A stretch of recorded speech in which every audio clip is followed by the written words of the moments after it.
Oyunlara sıfırdan girişmek mi istiyorsun? Uzun süre ara verdikten sonra sahalara tekrar dönmeye mi karar verdin yoksa? Belki de denemediğin bir şeyler denemek istiyorsun. Nereden başlaman gerektiğini mi bilmiyorsun? Tüm bu sorulara karşılık oyun önerileri 101 burada.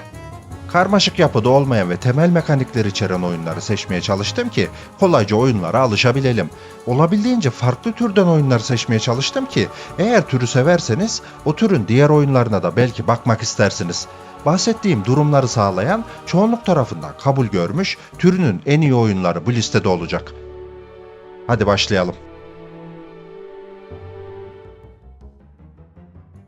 Atmosferik bir tonda ve güzel müzikler eşliğinde oyun oynamak isterseniz Tetris Effect Connected'ı oynayabilirsiniz. Tetris'i sadece bir oyun olarak da görmemek lazım aslında. Kafanızı boşaltırken zihninizi çalıştıran ve puan aldıkça keyif veren bir eğlence. Gözü kapalı herkese önerilebilecek bir oyun aynı zamanda. Mekanikleri kolay ve anlaşılır.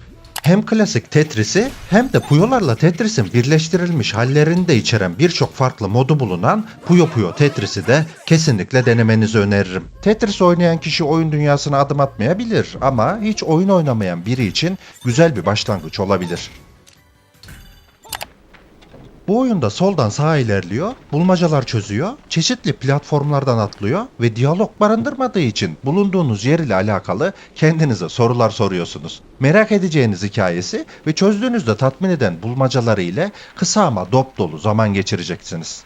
Çevresel hikaye anlatımı, çok zor olmayan bulmacalar ve biraz da platform öğeleriyle sizi sonuna kadar merak ettirecek olan Limbo'yu kesinlikle öneriyorum.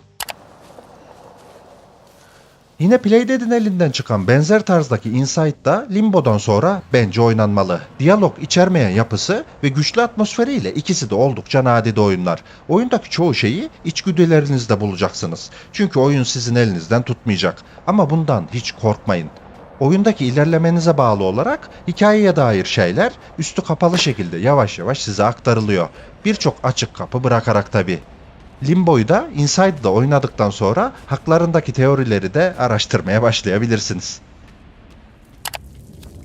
Benzer tatta ama korku sosuna bandırılmış Little Nightmares'ı da oynayabilirsiniz.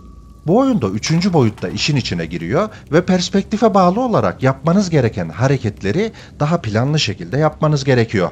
Sarı kapşonlu bir çocuğu yönlendirdiğimiz oyunda ilerledikçe kalp ritimleriniz değişecek ve olanlara oldukça şaşıracaksınız. Ve benzer şekilde teorilerle kafanızı güzel şekilde yakacaksınız. Bulmaca dozu daha yüksek olsun, kafa patlatayım derseniz de Braid doğru bir seçim olacaktır. Oldukça basit bir platform oyunu gibi başlayan oyun, zaman içinde size verdiği mekaniklerle öyle kaliteli bulmacalar önünüze koyuyor ki uzun uzun kafa patlatmanız gerekebiliyor. Hikayesi ise kesinlikle takip etmeye değer. Portal silahınızla bir giriş bir çıkış portalı açarak bulmacalar çözdüğünüz seri hikayesiyle de gayet başarılı. Sırasıyla oynadığınızda sadece iyi bir bulmaca oyunu değil, gayet de güzel bir hikaye anlattığını keşfedeceksiniz. Gittikçe zorlaşan tatlı bulmacaları, her şeyden uzak izole atmosferi ve sağlam bir lore üzerine yazılmış hikayesiyle 3 boyutlu bulmaca oyunlarının kralı Portal ve Portal 2. Benzer ama felsefeyle yoğrulmuş ise The Talos Principle. Mutlaka deneyimlemelisiniz. Hikayesi, bulmacaları, müzikleri ve bölüm tasarımları ile fazlasıyla iyi bir bulmaca oyunu. İçerisinde birçok oyuna ve filme gönderme de yapan oyun, en karmaşık bulmaca oyunlarından da biri aynı zamanda. Varoluş, bilinç ve insanlık üzerine yaptığı felsefik okumalar ise hikayeyi takip etmeniz için başlı başına bir sebep veriyor size. Kendinizi hayatı sorgularken bulabilirsiniz. Bulmaca dozu en yüksekte olsun derseniz de The Witness size istediğinizi verecektir. Muhteşem manzaralar eşliğinde gayet sağlam zorluktaki bulmacaları çözmeye çalışacaksınız. Jonathan Blow'un Braid'den sonraki ikinci oyunu olan The Witness, beyninizin bütün kıvrımlarını kullanmanızı istiyor. Bulacağınız ses kayıtlarından hikayeye dair kırıntılar elde edecek, her bir bulmacanın nasıl özenilerek kurgulandığına ve çözüldüğüne fazlasıyla şaşıracaksınız. World of Goo, Goo'ları birbirine bağlayarak fizik tabanlı bulmacalar çözdüğünüz ve onları istenilen yere ulaştırmaya çalıştığınız bir oyun. Atmosferi, müzikleri ve sesleriyle çok başarılı bir oyun aynı zamanda.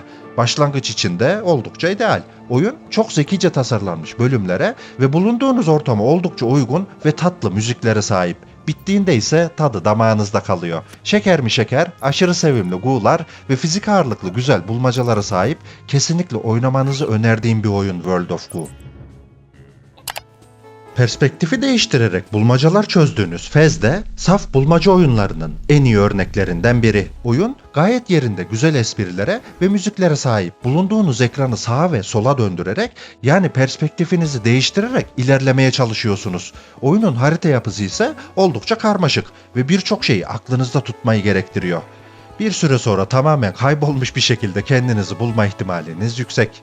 Defter kalemle oynamanız işinize yarayabilir. Point and Click Adventure, yani sadece farenizin tıklamasıyla oynadığınız macera oyunları birçok oyun türüne ilham olmuş bir tür. Hele ki bir de Grim Fandango gibi güzel ve komik bir hikaye anlatıyorsa. Zor bulmacaları severim, oyun çok elimden tutsun istemem derseniz en iyilerinden birini oynamak üzeresiniz. Oldukça yaratıcı ortamları, esprili diyalogları, keyifli şarkıları, tuhaf karakterleri ve fantastik hikayesiyle tam bir klasik. Ve türü sevecekseniz bence bu oyunla seveceksiniz. Benzer tatta biraz daha modern olsun diyorsanız da Machinarium'u deneyin derim. Oyunun hikayesini karakterlerin veya durumun yanında çıkan konuşma balonlarıyla öğreniyorsunuz. Verdiği eşyalarla gittikçe zorlaşan bulmacalarına karşı sayısız çözüm yolu deniyorsunuz. Öyle bir hale geliyor ki çözümün olmadığına inanıyorsunuz. Sevimli ve romantik robotumuzun muzip halleriyle, güzel müzikleriyle, ortam sesleriyle, kara kalemvari çizimleriyle, şirin karakterleriyle sizi alıp götüren bu oyun, bu tarz oyunların en iyilerinden biri. Eğer piksel grafikler sizin için sorun değilse, To The Moon ve Finding Paradise başlangıç için güzel hikayeli point and click macera oyunları. Zekice yazılmış, doğal ve muzip diyalogları geçmeden okuyacağınız oyun, hatıralar, hayaller ve umutlarla hayatın içinden bir parça gibi. Oynanıştan çok hikayenin ön planda olduğu bu seri, hepimizin içerisinde bir şeyler bulabileceği, aslında insana ait duyguları anlatıyor ve bunu çok başarılı bir şekilde yapıyor. Güzel bir hikaye anlatmak için milyon dolarlara ihtiyacınız olmadığını da anlıyorsunuz. Bu kadar az pikselin içine nelerin sığacağını ise tahmin bile edemezsiniz. Slay the Spire, stratejik düşünmeyi içeren, sırayla hamle yapmalı, yani sıra tabanlı oyunları seviyorsanız ve bunları kağıtlar ile yapmak isterseniz önerebileceğim bir oyun. Basit ama basitliğinin ardında derinleşen bir oynanış içeriyor. Açılan her karakter ise tamamen farklı hamleler barındırıyor. Bağımlılık yapması ise cabası. Balatro'da kağıtlarınızı düzenleyip combo yapmaya çalışarak her aşamada verilen puanı geçmeye çalıştığınız bir oyun. Pokeri farklı oyun kurallarıyla oynasanız nasıl olurdunun cevabını veriyor bu oyun. Oyunun temel amacı elinizdeki desteği güçlendirmek olduğundan önünüze konulan kartlardan hangisini alıp hangisinden vazgeçtiğinizin stratejisini de yapıyorsunuz. Oynadıkça derinleşen oyunlardan kendisi. Oyun bitti ekranıyla her karşılaşmanızda ise birçok şey öğrenmiş oluyorsunuz. Bir el daha. Sonra bir el daha oynuyorsunuz. Heavy Rain, interaktif film de diyebileceğimiz türde ilk oynayacağınız oyun olmalı. Oyunlara gerçek manada başlamanın da en güzel yollarından birisi. Kamera açıları ve çekimler bir sinema filmi gibi tasarlanmış. Vereceğiniz kararlar veya yapacağınız eylemler o an bulunduğunuz durumu etkileyecek ve oyunun sonundaki farklı sonlardan birine sizi ulaştıracak. Karanlık atmosferiyle sizleri iyi bir hikaye bekliyor. Beyond Two Souls da interaktif film olarak oynanacaklar sırasında ikinci sırada. Yine orijinal bir hikayeyle beraberiz. Karakterler ise Ellen Page, William Dafoe gibi oyuncular tarafından canlandırılıyor. Gerçeküstü bir hikaye arıyorsanız doğru yerdesiniz. Sıra Quantic Dream'in en farklı hikayesinde. Yakın gelecek tasviriyle Detroit Become Human, her bölümünde yapacağınız seçimlerle bir sonraki bölümü farklılaştırdığınız ve seçimlerinizin sonuçlarıyla karşılaştığınız bir oyun. Diğer oyunlarına göre daha dallanıp budaklanan bir hikaye örgüsüne de sahip. Yine interaktif film tadında ama bu sefer yapacağınız seçimler sizi oldukça arada bırakacak. Fahrenheit ise ekibin ilk oyunu aslında. Oldukça sürükleyici ve gergin bir atmosfere sahip. Bahsettiğim 3 oyundan sonra daha fazlasını isterseniz Fahrenheit da oldukça iyi bir seçim olacaktır. İnteraktif diye bahsetmişken Telltale Games'in The Walking Dead oyununu da bu listeye dahil edelim. Point and click adventure vari kısımları, çizgi roman tarzı grafikleri ve post apokaliptik dünyasıyla ve özellikle ilk sezonuyla dizi gibi ilerleyen, hikayesine kaptırıp gidebileceğiniz bir oyun. What Remains of Edith Finch, yürüdüğünüz ve belli nesnelerle etkileşime geçtiğiniz yürüme simülasyonu olarak adlandırılan türün bence en iyilerinden. Hikayesiyle merak ettiriyor ve her bölümünde farklı farklı mekanikleriyle de sizi sıkmıyor.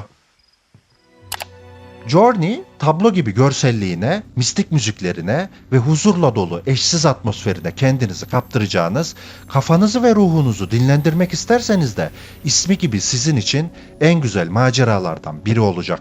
Hiçbir diyalog içermeyen oyun, çıktığınız yolculukla size aslında çok şey anlatacak.